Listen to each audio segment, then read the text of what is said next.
Start the recording now. The final chapter, we will say chazak v'nit chazek, that we complete the book of Hosea. The opening verse of chapter 14, the final chapter, really is relevant to chapter 13.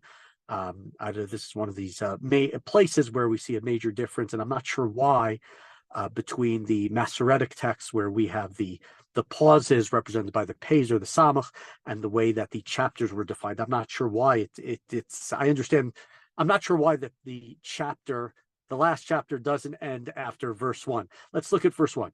Tesham shomron ki marta beloheha b'cherev yipolu olalehem yirtashu v'hariotav yivuka'u. Samaria, the Shomron, will bear its guilt. She has rebelled against God and therefore will fall by the sword. The infants will come to death. The women with children will be ripped open. Unfortunately, an image that we know about from not too long ago. So that's about the destruction of the earlier chapter, this death, this destruction, which is coming, or you can question whether or not it's something that already happened based upon the timing of this prophecy. Hosea living again during the time of the implosion of the northern kingdom, the kingdom of Ephraim, and that's who most of his prophecy was. And as we've alluded to in this book, at different points, at some points he says to the southern kingdom, to Yehuda, he says to them, don't be such hotshots, don't think that you're so great yourselves. And in other places, he's saying you're found innocent by God as opposed to the northern kingdom. But let's continue now in verse 2, which is now, in a sense, the beginning of the last section of this book, which is hopeful. And this is a verse that is said. These next two verses are said during the Rosh Hashanah Yom Kippur period. Shuva Yisrael ad Adonai Elohecha ki chashalta ba'avonecha. Return, Israel, to your God. You have fallen because of your sin. This is part of what's read on the Shabbat in between Rosh Hashanah and Yom Kippur, which is called Shabbat Tshuva, the Shabbat of return, right? The time period of Tshuva, the Aseret Yemei Tshuva, the 10 days of repentance.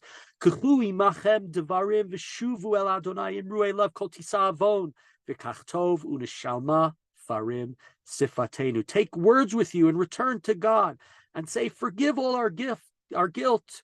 We'll accept what is good. Instead of bulls, we will pay the offering of our lips, right? The temple has been destroyed. We cannot bring sacrifices to God. So what we will do is, God, we can only assure you with words. We can only promise to you. We can only say to you that we are repenting, that we are asking you for forgiveness, that we will mend and we will change our ways. And these last words actually in this verse are very important words in a philosophical Jewish point of view. The idea in Jewish life is that the prayers have taken the place of sacrifices. We know every morning, every afternoon, every evening, there are 3 prayers a day. Those are supposed to correspond to the morning daily sacrifice, the afternoon sacrifice, and the burning of the fats and limbs, which was in the temple overnight. The time periods of the prayers of Shachrit, Mincha, and Marv are based upon the time periods of the sacrifices in the temple. In the temple, on holidays, on Rosh Chodesh, on Shabbat, there were extra sacrifices called a Korban Musaf. We know on Shabbat we have a Musaf sacrifice. We have a Musaf prayer. This is our lips, the words of our lips, which should be sincere and should be real in trying to come close to God and trying to say we are trying to return, are supposed to take the place of the bullocks, are supposed to take the place of the sacrifice. So this verse, even beyond just what it's saying here, is a very significant and important verse in terms of our relationship with God, and the way that Judaism is very much structured today, where it's no longer structured around the temple, and so much of it is structured, at least for some, around the synagogue, around prayer, as the way of connecting with God. We can't bring the sacrifices. The most we can bring, and maybe it's better. The Rambam in certain places implies or says that the prayer is a more purified form of reaching out to God than sacrifices. So unishalma parim, the last words of that verse again, sfatenu, the offering of our lips will take instead of the bulls. Continue in verse 4. Now we'll go back into their time period. Ashur lo yoshienu.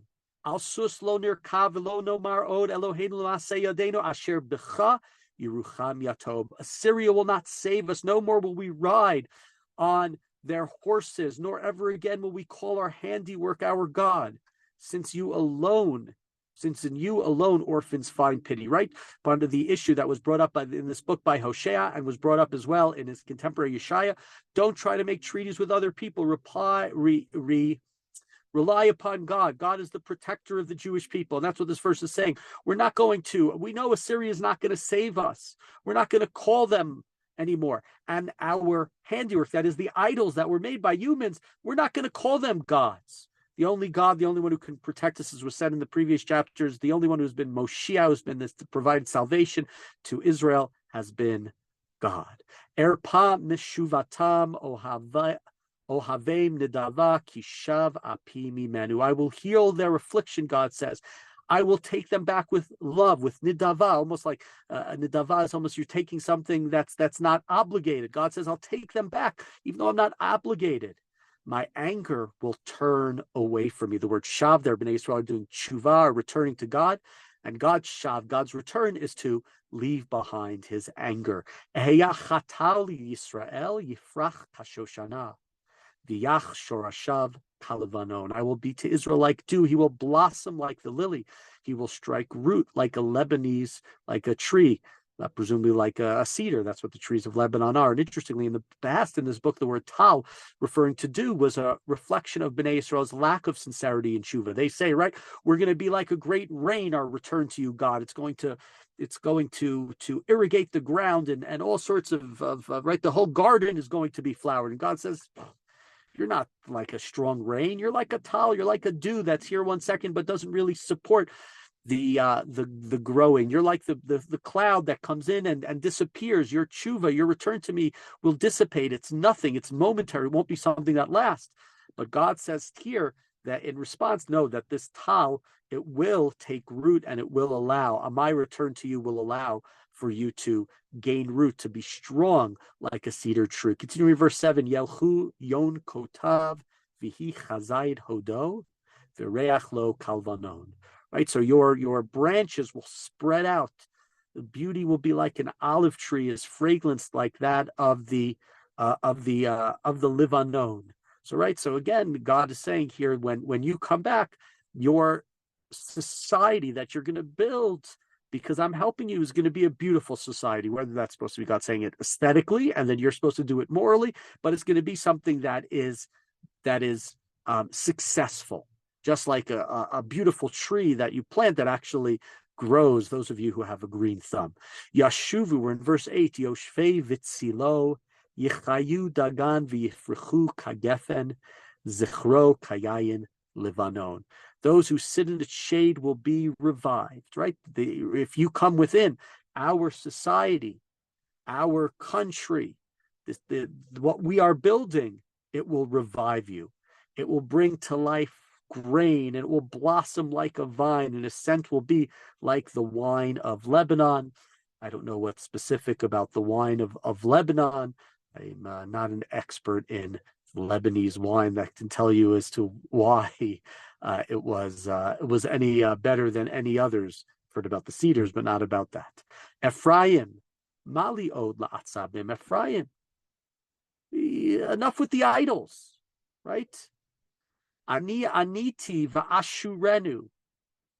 I am responding to you, and I sort of assure you, right? And so seemingly working off of the word like Ashur, Assyria, but God saying, Ani ashurenu. I'm going to protect you. I'm going to look at you. Ani kivrosh ra'anan mimeni peryecha nimsa. I will be like a cypress.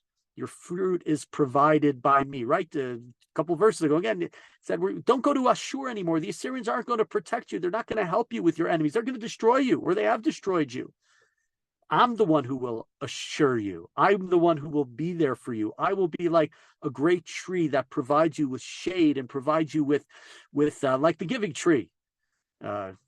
Imagine you're familiar with the book by Shel Silverstein, right? I'll give you everything. You'll be able to build everything. You won't come back and sit on the stump all lonely at the end of your life, if you remember the book, The Giving Tree. And then the book concludes, Mi chacham v'yavein ele, navon v'yeda abe.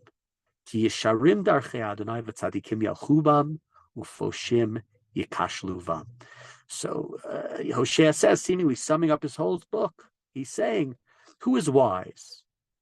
The one who will think about what I've said here and will understand it, will take note of it, will consider it. And when they think about it and they think about what's happened and all that God did for the Jewish people and all the things that went wrong when the Jewish people didn't listen to God, they'll understand that the paths of God, Yesharim, are Yashar, are straight. Earlier in this book, we talked about in this interesting chapter where it goes back between current time and it goes back to the time of Yaakov and talks about Yaakov and Mirma and trickery and Yaakov wrestling with an angel. And God tells Yaakov at a time in his life from the angel, from the mystery man, whoever it is that Yaakov goes and wrestles with, that he's Yisrael, he's Yashar, he's straight. He's battled with Yaakov, he's battled with Lavan, he's battled in a sense with Esav, he's come out successful, he's Yashar, he's straight. God's ways are straight. Yaakov, you want to get back onto your path of not being a cave, of not being a heel, of not being bimirma, of not using trickery like was done by you and was done by your sons. You want to be back on the right path, you can follow the path of God, because that's the path that is Yashar. And that path that is Yashar, that is straight, that is correct, that is upright, that is the ways of God, and is the ways that Tzadikim Yalchuvam. It's the road that the righteous take, while the sinners stumble on that road. And so in this last verse, which again, this is Shabbat Shuvah, this is what we talk about, Rosh Hashanah Yom Kippur. This is part of the Haftorah on that day. It might not be the entire Haftorah. There are those who had verses from Micha, Miel Kamocha, which was also said in Tashlich. But this is a call to repentance at the end of this book in which Hosea has castigated Bnei Yisrael, in which Hosea has completely or symbolically gotten together with a prostitute to have children, to say to Bnei Yisrael, and names his kids, Lo Ami, right? God says, you're not my nation. Lo Ruchama, I will not have mercy on you. Yisrael, that's where destruction will come to you. And then reverses, no, your child's now going to be named Ami, you are my nation, and Ruchama, I will be merciful with you. And Yisrael is where a great day will come for your salvation, not just for your destruction. Hosea attempts to end his book in a positive fashion, that if we are sincere, not with the bulls, which he and later Yeshaya and Yirmiyahu will say, it's not about bringing sacrifices to God. It's about your words and your action. It's about your sincerity in coming back to God fully. And if you do that, then you will understand the paths and the ways of God, and you will turn back from your bad ways, and you will be successful in the same way that Yaakov, in a sense, left behind. The development of Yaakov's life is leaving behind the mirma, leaving behind the trickery, leaving behind the bad deal that he had to make with Esav, or that he made with Esav, in order to get first the Bechorah, right? All I want is that food. I'm hungry. I'm going to die. And Yaakov says, okay, I'll give you some food for the right of being the firstborn. Now, if your sibling came to you and said, I'm really hungry, I want some food, you give him food, you're not going to make a deal. Or when he disguises himself at the behest of his mother to get the bracha from his father, Yaakov has to transform and transition from there and return to the way that he should act. And we're told if he does so, he goes from Yaakov to Israel, and Bnei Yisrael as well, as being told here, Hosea, you can leave these ways behind, and you can go back in the path of God, which is the path that is Yashar, the path that is straight. And so we say, Chazak, Chazak, V'nit Chazek. Another book, this is not another entire book of the Tanakh, it's just part of the 12, quote-unquote, minor prophets. And we will continue then with the Yoel, and now that we have concluded the book of Hosea.